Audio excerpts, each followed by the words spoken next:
Bismillahirrahmanirrahim. Assalamualaikum warahmatullahi wabarakatuh.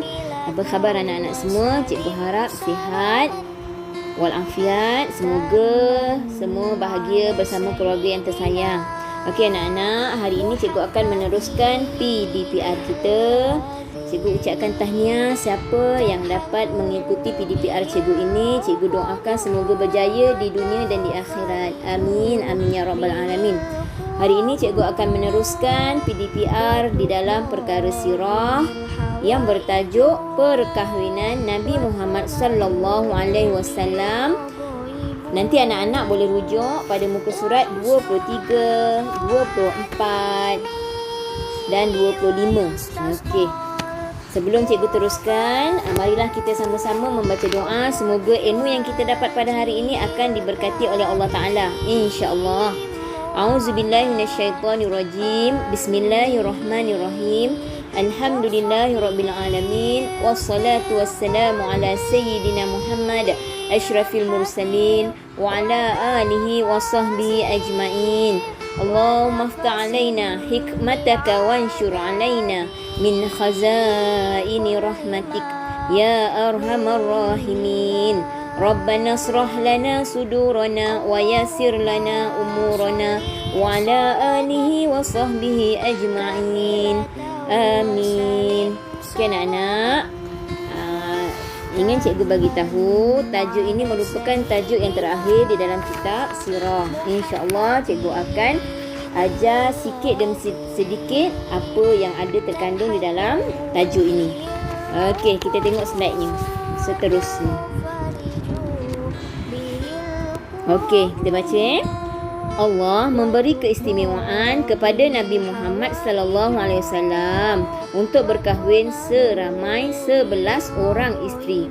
Itu keistimewaan yang hanya Allah beri kepada Nabi kita sahaja, iaitu Nabi Muhammad sallallahu alaihi wasallam.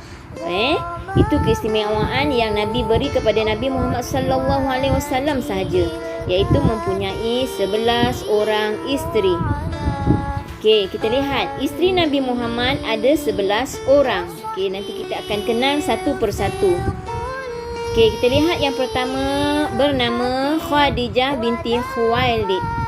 Khadijah binti Khuwailid. Yang kedua Saudah binti Zam'ah.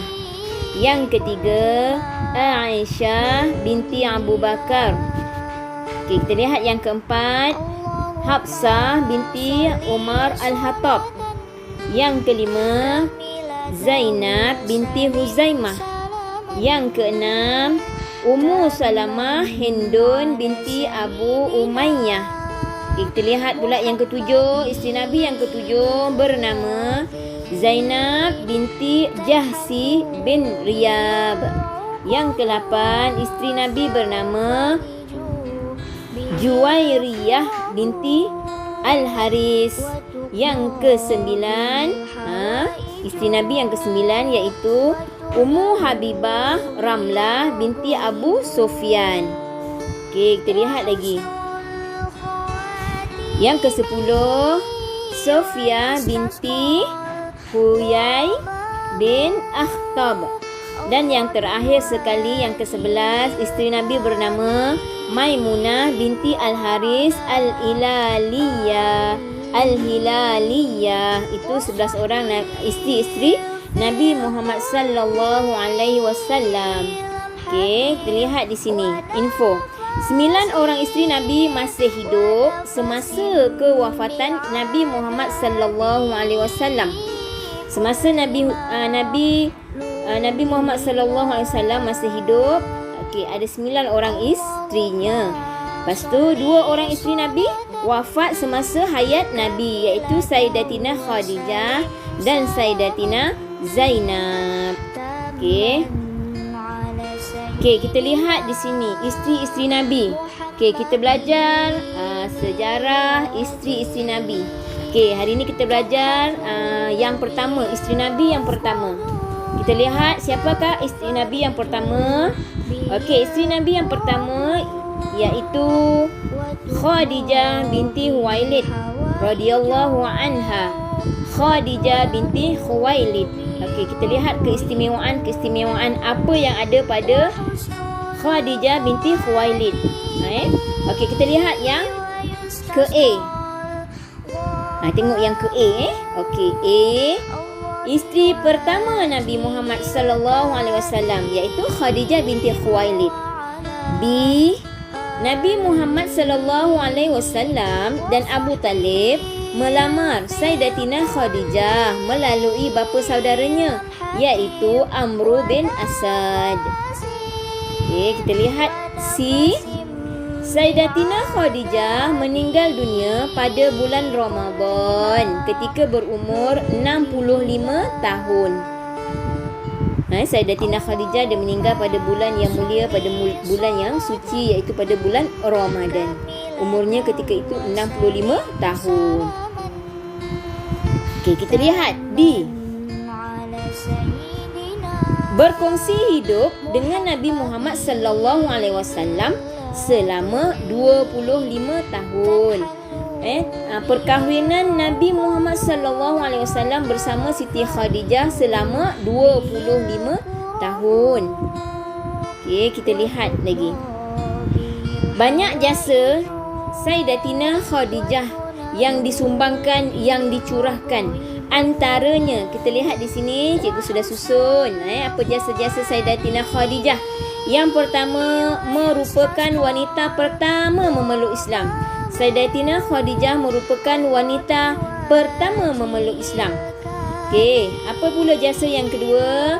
Jasa yang kedua iaitu Sayyidatina Khadijah banyak membantu Nabi Muhammad sallallahu alaihi wasallam dalam berdakwah ketika Nabi menyebarkan Islam. Sayyidatina Khadijah merupakan orang kuat, merupakan tulang belakang Nabi Muhammad sallallahu alaihi wasallam ketika menyebarkan Islam, ketika Nabi Muhammad sallallahu alaihi wasallam berdakwah. Okey, kita lihat yang ketiga. Yang ketiga, jasa Sayyidatina Khadijah ialah mengorbankan kepentingan diri dan hartanya untuk Islam. Seluruh harta Sayyidatina Khadijah disalurkan kepada Nabi Muhammad sallallahu alaihi wasallam ketika hendak menyebarkan dakwah, ketika hendak menentang musuh dan sebagainya. Itulah jasa Sayyidatina Khadijah yang terlalu banyak. Sebab itu Nabi Muhammad sallallahu alaihi wasallam sangat sayang kepada isteri pertamanya iaitu Sayyidatina Khadijah.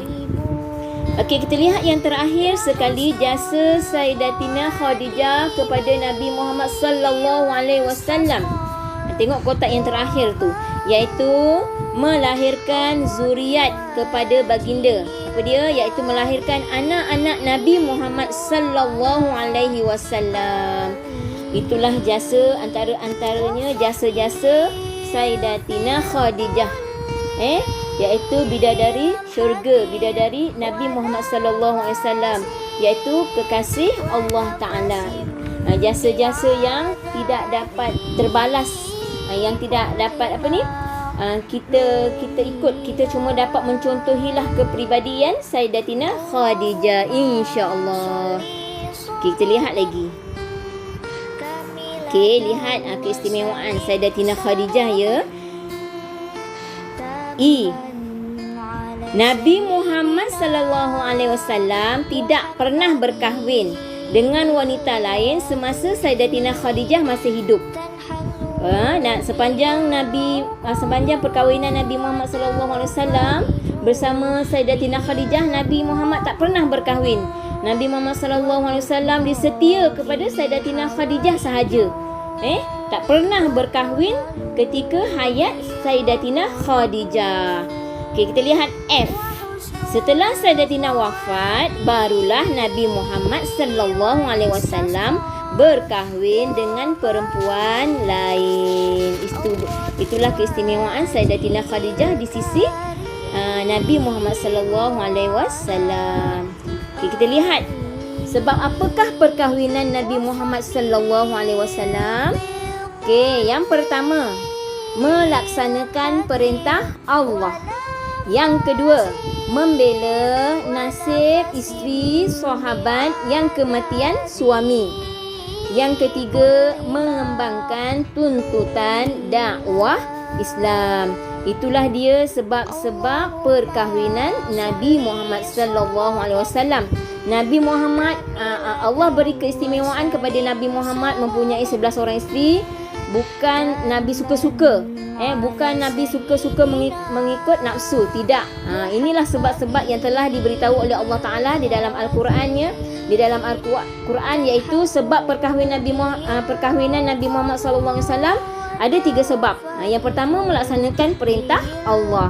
Yang kedua, membela nasib isteri sahabat yang kematian suami. Yang ketiga, mengembangkan tuntutan dakwah Islam. Betapa baiknya, betapa mulianya Nabi kita, Nabi Muhammad sallallahu alaihi wasallam. Isteri-isteri yang kematian suaminya, yang syahid di medan perang, Nabi Muhammad mengambil isteri yang sudah kematian suami, dijadikan isterinya, bukan untuk nafsu Nabi. Tujuan Nabi mengambil balu-balu yang telah kematian suami ketika berperang untuk menentang musuh Islam, iaitu untuk membantu balu-balu tersebut supaya dapat meneruskan kehidupannya. Wallahu alam. Alhamdulillah. Penerangan cikgu hanya setakat ini sahaja. InsyaAllah kita akan jumpa lagi pada pertemuan PDPR Sirah akan datang. InsyaAllah moga penerangan cikgu pada hari ini dapat memahami kamu, dapat menerima apa yang cikgu sampaikan, insyaAllah. Okay, anak-anak, semoga anak-anak semua dalam lindungan Allah Ta'ala, dan semoga anak-anak semua berjaya di dunia dan di akhirat. Cikgu akhiri dengan wabillahi taufik wal hidayah. Assalamualaikum warahmatullahi wabarakatuh.